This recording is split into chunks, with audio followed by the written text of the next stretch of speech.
Hello and Assalamu Alaikum. I'm Amreen Junaid from the Department of Fashion. Here we are with the course that is Research Methods.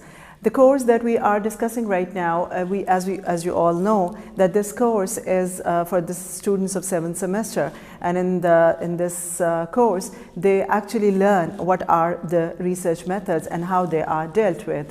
So the topic today that we are going to discuss is the contents of a research report.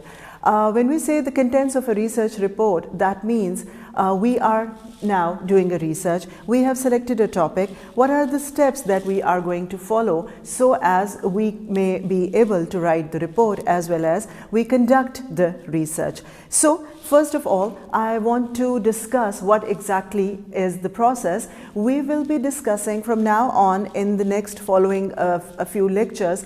What we are going to do is we are going to discuss the different contents of a research report. In today's lecture, you are going to know that what are the steps that we follow, what are the errors that we usually do when we are doing the research, we are writing the research or we are conducting the research. So in this way, we are actually will be going through the step-by-step process and the procedures, and according to that, you will be able to know and understand what exactly is research and how are you going to take it. So, what we will be discussing today in this lecture, we will be starting with how to start a research. When you think that I have to do a research as a student or as an educationist or as a practitioner, at any level, we all do research somehow or the other. We can do research while we are doing a job. As a student, sometimes this is a compulsion for students that they have to do some research on any topic for completion of their degree. So when you have to start a research, what is your aim? What must be in your mind? What you have to look for? What you have to avoid? So these all are the things that have to be kept in mind when you have to start a research. So in the start, we will be discussing how to start a research. Then, on the second, we will be discussing what exactly are the elements of a research paper. When I say a research paper, you can say if you write a research report or if you write a research paper, they're almost the same. It's just that the size is different. The report is a bigger one, a paper is a smaller one, the audience is different. It can be different, it might be different, but at the end, they both are the researches. So that means writing a research paper or writing a report is almost the same. So the elements of a research paper would be discussed at the number 2. Then in this lecture, we will discuss the elements of a research paper very briefly, because we have to go through each of the element of research paper in detail in our next lectures. But then in this lecture, we will be discussing what are the common errors that a researcher do when he or she starts the research. And then we will be discussing common errors that are associated with research papers. Means you have started your research, you selected a topic. Some errors are there when you start your research, and then at the level when you are trying to complete your research, you now are starting to write your research. There are some errors that may encounter you when you are writing your research paper. And then lastly, we will be discussing how you can improve the ways to writing your research skills. So the first topic that we are going to discuss is how to start a research. Research is about contributing to a growing pool of knowledge and information. When we say this, does we mean that we are going to add something new in the world? It's not so. All researchers, all people actually do research all the time. But what? It's not that we are adding something new that hasn't done before. It's not so. It's our angle, it's our viewpoint, it's our way of looking at things that is actually new, that may contribute to the pool of knowledge and information that is already there. The world is full of knowledge and information, but what we are adding and we can add into that is the angle and the viewpoint that we have, that we add into the pool of knowledge. Research is about contributing to a growing pool of knowledge and information. Although we inherently are curious as kids and young adults, there is a methodology for conducting research. Yes, when we say this, we all know in all ages, in all stages of life, the most curious stage is the childhood. The kids are the most curious when they want to explore each and everything. They want to know about things. They touch things, they taste things, they put things into their mouth. Why? Because they want to know what is this, what is that. They want to catch everything, they want to hold everything. But it is that when we grow up, when we know about the things more, when we know that what is what, then it comes that there must be followed some proper method to do a research. We say, I want to explore this. But can I explore it just by jumping into it? No, it is not so. It shouldn't be so. That means I should follow some proper methodology to conduct my research. And when I follow some principles, when I follow a specific method, that means I'm doing a research. So as a proper researcher, this must be my duty and this must be my responsibility that I follow certain principles and certain set of rules. And what is that? This is called methodology of a research. And when I follow that methodology, that means I'm doing a proper research. Organize and prioritize your available resources. It is important to set out a suitable time frame for your project and to assemble all the necessary literature. Sources of information can be computer and internet and financial budget. So when I say that you have to organize and prioritize your available resources, that means, for example, you are taking a topic that you want to explore, the styles of dresses of people of Kailash, and you say, oh, I want to explore that, but I don't have money to go to Kailash. So is that workable? I think this is not. That means you have to know how much time do you have. For example, you say, I just have 2 or 3 months to complete my research. So should you take a topic that needs you to wait till at least 6 months? So that means this is not the suitable time frame that you have selected for your research. So in fact, for the time frame, for the money, for the finances, for the available resources, you must prioritize your available resources. You must know, you must have a very, very clear idea what exactly is available to you, what is with you that you can use and that can be best suited for your research. Identify the central question that will be explored in your paper. Generally, there is only one research question per project.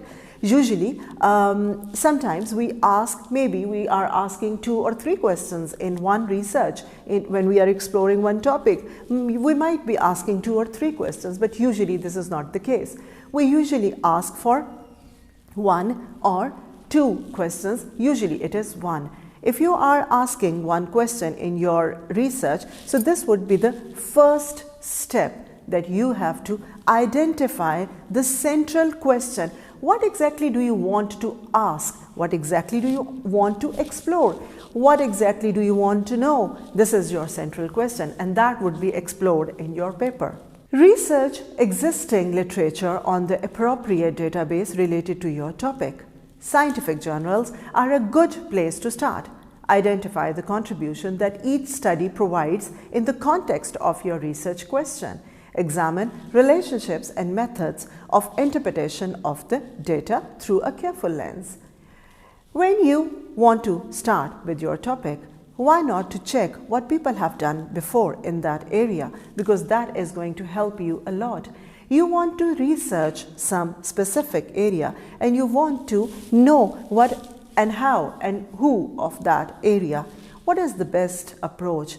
To go and check some journals, some information pieces, some contributions of different researchers, other researchers. For example, you are a student of design, fashion design. Why not to check some fashion designer who might have explored the same area? Might be in a different way, obviously. He thinks with his own mind and you are thinking with your own. So that means he definitely would have a different perspective of exploring things, but again, he actually has explored the same area. So why not to check the collection of that designer? Why not to check the exploration of that designer? that scientist, that researcher. So any area of research that you are doing research, this is the best way to start. Start with the title, start with the topic, select a topic, an area of research, and then go into the existing literature. Whatever is done, whatever is written, whatever is made, whatever is created in that field, kindly check that, because that would be the first step to start your journey towards exploring something. So now the second thing that we are going to explore in our lecture today is the elements of a research paper. If you look at the table, there is a very clear idea of the whole of the all elements of research that we actually explore when we write a research paper. Number one is abstract. When you start writing your research, this is the first thing that you write. Actually, sometimes this is written at the last. When we will be exploring the topic of abstract in our next lectures, you will know why we write abstract in the end. But what exactly is abstract about? In today's lecture, in this table, I am going to tell you briefly what exactly all these chapters are about in your research writing. If you look at this, it has total 6 parts. 1 is abstract, number 2 is introduction, number 3 is methods, then results, then discussion, and then conclusion. So the first chapter or the first part of your research is summarize your purpose and design. Actually, what is abstract?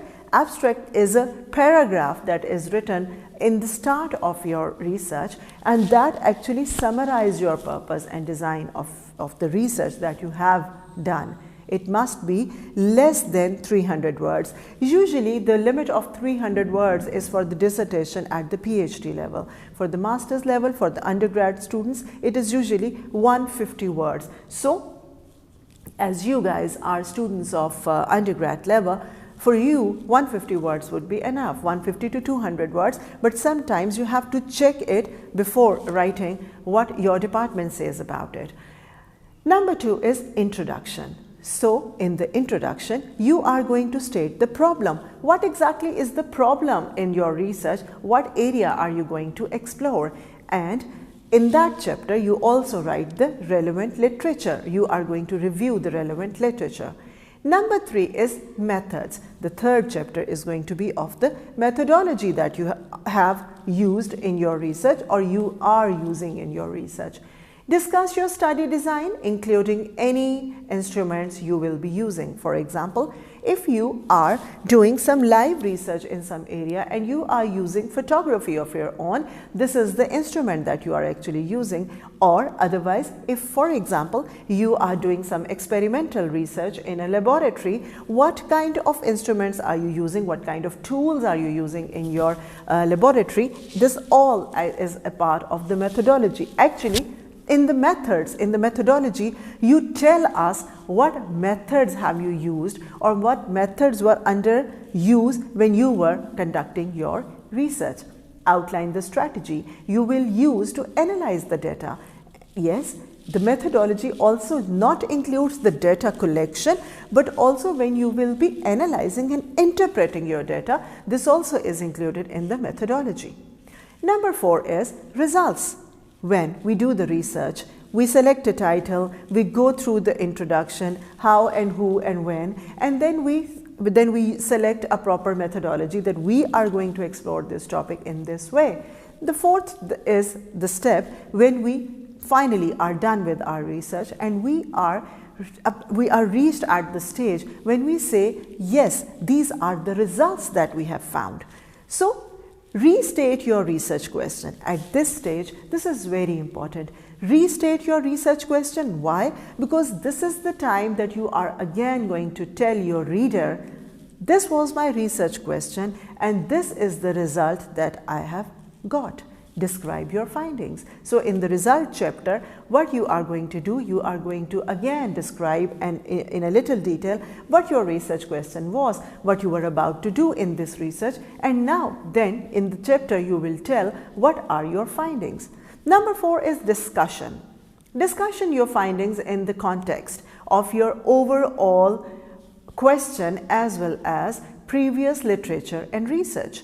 So now in the discussion, you will be relating whatever you have found and whatever was found earlier in this area. What you will be doing, you will be building a relationship in both. You are going to discuss, this was done before, this writer or this scientist, this researcher has already done in this area, and he or she has been doing this in this way, and I explored this area this way, I found out these results, and this is the findings that I have got in my research. Then make suggestions for the future researchers' project on the subject. Yes, this topic is not going to finish here. People are going to explore this again in their research. People are there as you explored this area. Some people before you also explored it, and some people after you will explore it. So definitely this is a never-ending task. So what is actually required, that you as a researcher, now you have explored this area, why not to give suggestions to the future researchers? Then is the conclusion. When you reach at the conclusion, restate your thesis. Means you have to now finally tell us what your thesis was about. Then you have to summarize the main points. So this is all that we are going to discuss in all our next chapters. So the next slide is, the next topic is common errors that are involved in research. Now what we are going to do, when you are going to start your research, sometimes we face some very common errors, and when we say it is common, that means many researchers do it. So number one is, designing a research project and writing a paper is no simple feat, obviously. As it seems, some people get a very terrible feeling, oh, I have to do a research, how am I going to do it, what topic will I select, how can I carry it, what resources would be available to me to do all this. Yes, this is something a little fearful for people. So why? That is why we say that this is not something simple. But there are some common mistakes that are made in both the setup of the project and the research paper. So we are going to discuss one by one what are the errors and mistakes that people, usually researchers, for sure the people who are doing research for the first time, they encounter these errors more than the people who are already in a habit of doing research one or the other way. So when you set up for your project and when you write the research paper, there are some mistakes that people usually do, and we are going to discuss them one by one. Number one is population. What is population? Population mistakes are as avoidable as they are common in research. It would be helpful if you define the characteristics of the group that you wish to be included in your project and specify the population for your question. For example, it would probably be more beneficial to survey women about their likelihood than to talk through their problems as opposed to men. Now, you are selecting a population to ask a certain question. For example, you want to know what are the buying habits people have. So who is the right person to talk to? Obviously, who is shopping freak? The woman. So that is more good to talk to the woman. That means the population that you select specifically for your research must be appropriate. For example, if you select teenagers and you ask them, what are your shopping habits? You know, teenagers are very less interested in shoppings, because why? They have more interests in their lives. So sometimes the selection of the right population actually helps and aids you to do the right research in a right way. So this is very important. The first step, you haven't started writing anything till now, but you are just starting your research and you have thought of a topic. The next thing you start is the population you take. So what you shall do? You shall select your population right. Means you must select the right population for your research. Mistakes are another common research issue. Be sure to broaden the sample if you feel as though it is too small to generalize. Sometimes we take a very small sample. For example, if you're doing research, if you're doing a survey and you are doing survey on just 20 people, so this isn't a good enough size of a sample to be taken. What is good? To at least take a considerable size of the sample, which can be the values, the results. When you get them, you can generalize your findings.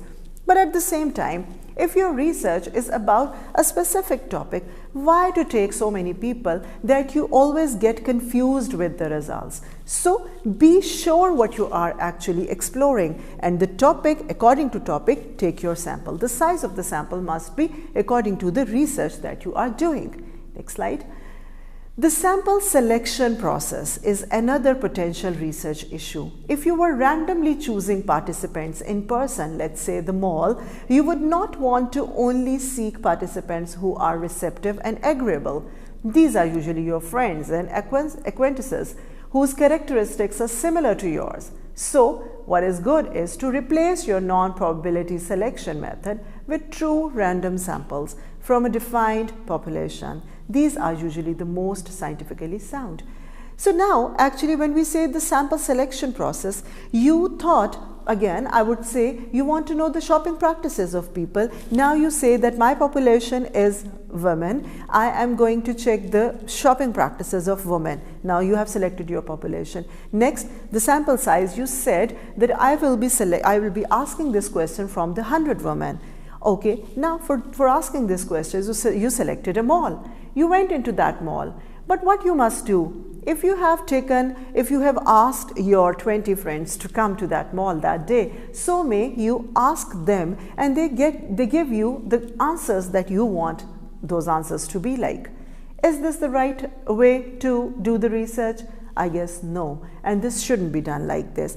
Your sample shouldn't be choosy, means you must not choose your sample. You must select your sample in a random way. And you all know what is a random selection. What is the random selection sample? Means people are randomly selected from anywhere. Means women walking in a mall, whoever wants to talk to you must be selected. Either you know her or you don't know her. So this is the sample selection process. Sometimes when we consciously make some specific sample and we ask them the question, we usually get almost the same answers because we have asked them to tell so. So this is a wrong approach of doing research. So now we are going to discuss the common errors that are associated with research papers. Now you have selected a population, you have selected a sample of, you decided with the number of sample, you have selected the sample randomly. Now you have collected your information. Now it's time to write the report. The first error that usually is done in writing the research paper is the research question or aim is vague or is not specific enough. The structure of the paper is unorganized. These two steps are very, very important.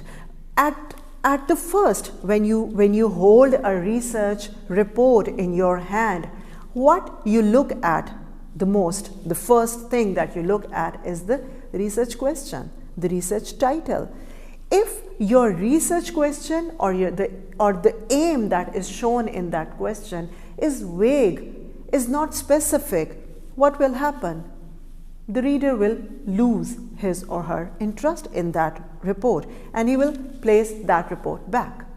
If you look at the title and title is quite interested and it's quite targeted, it is not vague, it has a very clear meaning. The researcher, the person looking at the report, and if he is interested in that topic, he will definitely go through that report.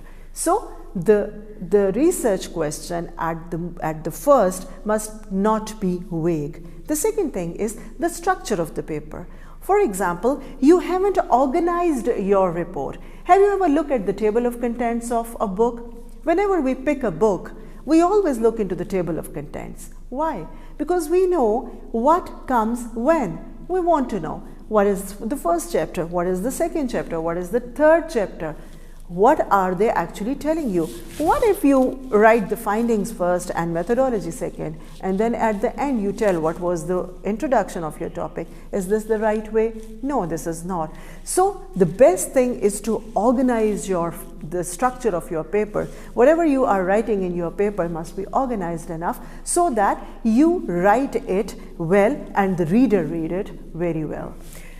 The next is the introduction is an extensive list of previous findings.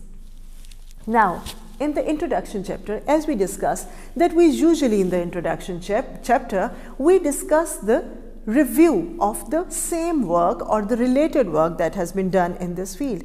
But is it right that in your introduction chapter, you add 20 or 30 previous findings? No, it is not. This is not the right way. You have to be very appropriate. You have to select some very relatable findings that actually relate to your to your work that you are going now. You are actually doing right now. So you must not add a much extensive list of the previous work. So this is again an error that shouldn't be done while writing a research report. Tables do not relate to the main question. You have added a lot of tables. For example, someone is doing statistics, someone is giving findings in a statistical manner, and you have added 20 tables. So what is the point of adding so many tables if they are not relatable to your work? So this is very important, that you shouldn't add that content that is just to add the size of your research report. This is a very, very wrong approach. Always be to the point. Write whatever you want to write and whatever is right to be added in your research. Then the next slide says the method and results sections are not defined in detail. Now actually, when you say the methods, you have to clarify the methods very, very clearly. This is very important. Because if you do not define your methodology in detail, that actually confuses the reader. He or she doesn't get, the person reading your report doesn't get what exactly have you followed to get your results. So this is very important, that your methodology must be written in detail and with much clarity. And the next is the results. When you get to some results, when you are now writing your results, you are writing your findings, your finding chapter must be very, very in detail. Means you must give much detail. Why? Because you want to tell the reader what exactly has been done and how have you got these findings. So this must be discussed in detail. The discussion does not answer the stated research question. When after writing the findings, you go to the chapter of discussion, sometimes in our discussion, we forget what exactly was the research question that we wanted to answer. So is this again the right approach? No. When you are writing the discussion of your chapter, the right thing is to answer. Write the question, what was asked in your research, then answer that question and answer that question in detail so that people may get what exactly have you done. Now, with the last topic of our lecture today, we are going to discuss what are the different ways to improve our research skills. Having known what are the elements of research, then we discussed what are the common errors when we start with our research, and then we discussed what are the common errors when we write our research. Now, in the last, we are going to discuss how we can improve our research. So, the next slide is the human quest to seek knowledge, satisfy one's sense of wonder, develop more abilities, connect with others, and understand society is integral to research. Any person who wants to have knowledge, who actually is curious about things, when you look at things, you think, why is it so? Why did this happen? Why was so? If a structure, an amazing structure falls within a year of its construction, a question comes to mind. Why did it fall? What happened? Was there something wrong? Is the material was wrong? What was actually that happened to that building? So what is it? What are these questions? This is a quest to knowledge. You want to know something. You want to satisfy your sense of wonder. You look at something, you look with wonder, you think, wow, what an amazing thing it is. How it may be created, who created it. How many years were taken to create it? Now, what are these? These are the questions that come to one's mind. And this is actually, we all have questions in our mind. We all actually have questions all the time in our minds. Sometimes we satisfy our questions ourselves, and sometimes we want to know, we want to do some research, we want to explore that area to know what exactly is happening in the world and how it is happening. And when you want to do the research, one thing is for sure, you will connect with others, because doing the research is not being done in an empty room. You have to come into the world. You must have those abilities so that you link with the people, you ask questions, and you satisfy your quest of knowledge. Read hard copy and electronic books about research. When I say that you have to improve the way you want to do the research, the best way is to go through the text that already has been written. It's not necessary at all that you read just the related text. For example, if you want to do research you want to do a research on the mountains, it's not at all important that you just read about the mountains. Why not to read about the valleys as well? Why not to read about the seas as well? Why not to read about the nature? Whenever we read a lot, it always gives us a chance to write good. Whenever you read more, you write more. Whenever you read good, you write good. So definitely, whenever you get a chance of getting books anywhere, any kind of, maybe the books are in the hard form. Now this is a time that the hard copies of books are less available to us, and electronic books are available to us more. So why not to make use of them? Join some library that gives you online books, and in this way you will be able to have a much knowledge of different topics that are available, that are actually around you in the world. Making books a habit. Now, having said that, go through the text, different text at different times all the time. Why not to make reading books a habit?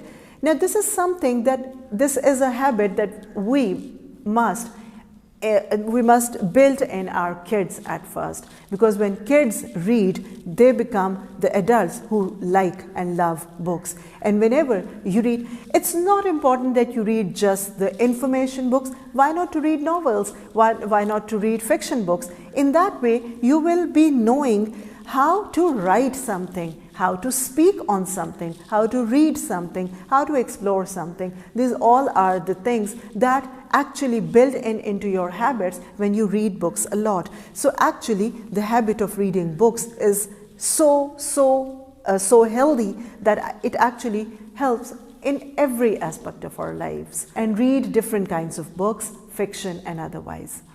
When I say watch films, some people might get wondered, oh, should we watch movies to do our research? Why not? Because this is a movie sometimes is made with a lot of research at the background. The director, the writer of the content of that movie actually has done a lot of research before making that movie. Why not to get the benefit of what is being made in that area? Why not to get benefit of that? So this is very, very good that you must watch documentaries, you must watch films, you must watch fiction movies, you can watch any content movie, and also the books, read the books. Sometimes you may have noticed that movies are made on the topic, on some book. It is adapted, the movie is adapted from a book. So what is it? It's a very good experience that you read the book first and then you watch the movie, because the book was written first and the movie was made later. So why not to read the book first and then watch the movie and then try to build a connection in between, and this would be a very good experience for you. Then when you will write your experience, this will be a very good practice for you.